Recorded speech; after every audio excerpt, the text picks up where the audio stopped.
Assalamualaikum dan selamat sejahtera. Okey, dalam video yang seterusnya ini saya akan bincang tentang struktur respirasi katak dan penyelesaiannya dan bagaimana mekanisme pernafasan katak. Jadi sebelum tu kita tengok dulu struktur respirasi katak. Sebagaimana yang kita tahu, katak ni dia boleh untuk mendapatkan oksigen, dia boleh menggunakan kulit dan juga peparu. Okey, biasanya dia akan gunakan peparu, tetapi kulit juga digunakan apabila dia berada dalam keadaan yang kurang aktif. Jadi kita lihat sifat-sifat yang ada pada kulit, iaitu kulit katak adalah nipis dan sangat telap terhadap gas respirasi. Kulitnya lembap dan membenarkan gas respirasi melarut ke dalamnya, dan kulitnya juga banyak jaringan kapilari darah. Di sini kita tengok 3 sifat yang menjadikan kulit itu efisien untuk pertukaran gas. Nipis, lembap dan juga banyak jaringan kapilari darah. Okey.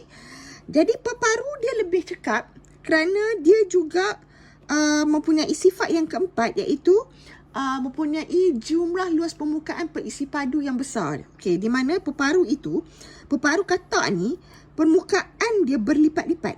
Macam usus kita, untuk meningkatkan kecekapan menyerap nutrien daripada makanan yang kita makan, hasil pencernaan tu, usus kita berlipat-lipat. Dia ada vilus, ada microvilus. Jadi sama juga dengan peparu katak, dia berlipat-lipat menambahkan jumlah luas permukaan bagi pertukaran gas. Dan membran peparu tu nipis, memudahkan resapan gas, dan lembap juga.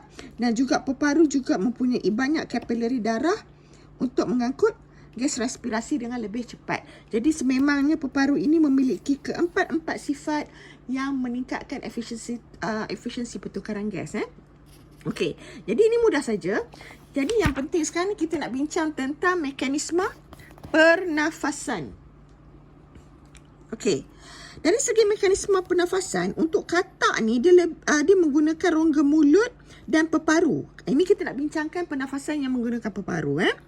Okey, jadi katak bernafas melalui rongga mulut dan peparu bila dia aktif. Okey, jadi sekarang ni kita tengok di sini, pada katak kita ada lubang hidung, kita ada mulut. Okey, kalau awak perasan, katak ni selalu bila kita tengok bawah mulut dia tu selalu macam ada satu balon besar turun. Betul, bila dia krok tu, ada bawah dia tu macam menggelembung, naik turun. Okey, itu sebenarnya adalah dasar rongga mulut. Jadi mulut tu bila dia menggelembung tu, sebenarnya dasar mulut tu diturunkan. Okey, dan kemudian rongga mulut ini sebenarnya, bila dalam mulut ni ada rongga mulut, dia bersambung dengan peparu di belakang ni.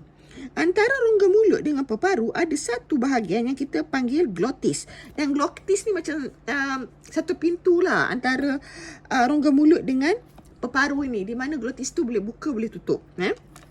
Okey, jadi untuk mekanisme pernafasan katak ni, dia kena pastikan oksigen atau udara tu masuk ke dalam peparu.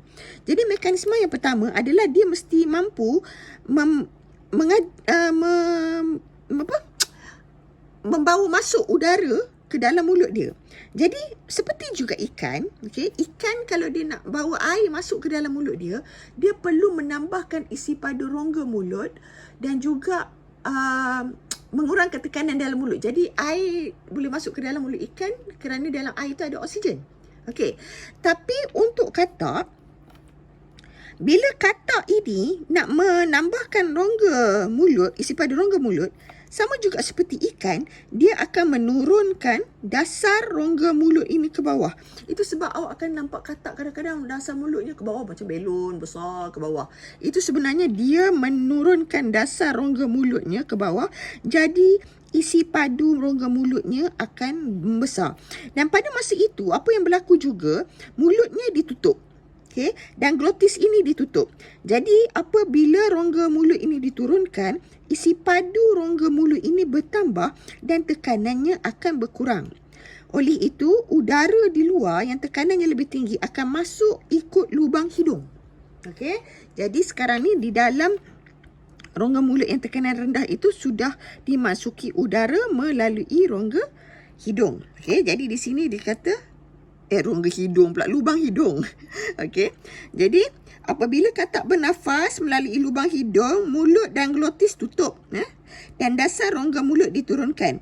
Jadi bila dasar diturunkan, tekanan udara rendah dalam rongga mulut menarik udara masuk ke dalam rongga mulut melalui lubang hidung. Okey. Jadi apabila glotis terbuka, bila udara itu sudah masuk ke dalam rongga mulut, glotis itu akan terbuka. Dan lubang hidung tu akan ditutup. Jadi sekarang ni bila glotis ini terbuka dan lubang hidung tu tertutup. Satu keistimewaan katak ni, lubang hidung tu dia boleh kontrol. Dia boleh buka lubang hidung tu, dia boleh tutup lubang hidung tu, macam kita tak boleh. Jadi bila lubang hidung ditutup dan glotis ini dibuka, jadi apa yang dilakukan, dasar mulut yang tadi turun itu dia akan naikkan. Jadi bila dasar rongga mulut tu dinaikkan, jadi mewujudkan tekanan dalam mulut. Jadi kerana lubang hidung tutup, mulut tutup, cuma glotis terbuka, maka udara yang bertekanan tinggi tadi disebabkan oleh rongga mulut yang sudah naik ini, dasar rongga mulut yang dah naik ini, menyebabkan udara itu dipaksa masuk ke dalam peparu. Jadi di sini lubang hidung dah tutup, dasar rongga tu naik, jadi tekanan daripada rongga mulut itu akan masuk, udara dalam mulut itu akan masuk ke dalam peparu kerana glotis itu terbuka. Jadi pada masa itu udara sudah memasuki peparu. Jadi itu adalah mekanisme tarikan nafas. Dan kita tahu tadi daripada sifat peparu katak tadi, dia memiliki semua sifat-sifat ini. Jadi udara yang berada dalam peparu itu seterusnya akan masuk ke kapilari darah katak. Jadi oksigen itu boleh disalurkan ke seluruh badan melalui salur darah. Jadi hembusan nafas macam mana? Sekarang ni bila nak hembus nafas, kita tahu peparu boleh mengecut macam peparu kita. Jadi bila peparu tu mengecut, apa-apa udara yang ada di dalam peparu itu akan disingkirkan daripada peparu. Maknanya tekanan yang tinggi ini akan menyebabkan udara itu ditolak ke dalam rongga mulut. Dan glotis pada ketika itu adalah berada dalam keadaan yang terbuka. Jadi di sini dikata hal ini dibantu oleh tekanan abdomen dan sifat kekenyalan peparu. Jadi bila abdomen ni bahagian belakang ni lah, dan di situ ada peparu. Jadi bila abdomen ini memberi tekanan, dan juga peparu itu pun kenyal, dia boleh mengecut, maka udara di dalam peparu tadi akan disingkirkan semula, keluar melalui lubang hidung. Bila dia masuk ke mulut, dia terus keluar balik ikut lubang hidung yang terbuka. Dan dia kata kat sini juga, selebihnya bercampur dengan udara dalam rongga mulut. Bukan apa, bila udara ini keluar daripada peparu, dia akan lalu mulut dulu, dan dia akan keluar ikut lubang hidung. Jadi dalam kes katak ni, mulut dia tu sentiasa tertutup. Yang kita bincang adalah rongga mulut dan peparu. Mulut memang tutup. Yang buka tutup di sini hanyalah lubang hidung dia sahaja. Jadi itu adalah pernafasan katak.